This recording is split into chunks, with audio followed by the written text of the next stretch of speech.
eller människan som vi ser vid horisonten, med stadig puls och en vilja av granit. Jag har begåvning och snygg figur, men jag kan ej rå för det. En del har tur, men mest vägrar jag ta skit. Nu är jag här, titta och lär. Jag är din hjälte och snart är du kär. Löjtnanten, löjtnanten, löjtnanten med kamrater. Löjtnanten, aldrig rädd, spetsberedd på pirater. Är det någon här som har sett en gris med ett svart skägg och trasig värja? Och käre kung säger att han borde dö. Det är mitt uppdrag och jag ska se till att piraten slutar härja. Om jag har tur har han planer för er.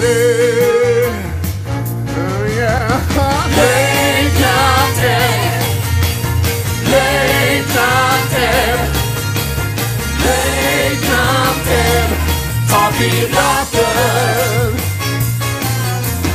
Löjtnanten, inget trägg, saknar skägg och divalater. Tjenare, tjenare! Löjtnant Ed här till er tjänst. Eller ska jag säga kapten Ed? Eller kanske till och med kung Ed. För när jag har tagit den där svartskägg så kommer jag att stiga så fort i graderna att termometern exploderar. Oh baby! Det borde vara förbjudet att vara så här rolig och snygg på samma gång. Och Flodbäck och Ström, kanske det finns ett litet kuttesmycke att ta med sig hem till England. Spana in vad som finns och spara det bästa till mig. Med er tre kan inget gå fel. Men nu tänkte jag att vi skulle samla ihop oss lite grann och hjälpas åt och bygga ihop inför den sista men ljuvliga refrängen. Ja, det är jag, det är jag! Mitt namn ligger så bra i munnen.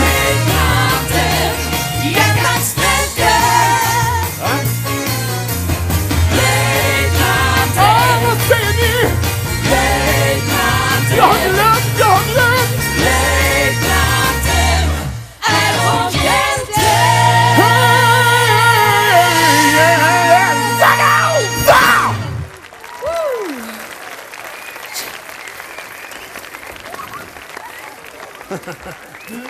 Ah.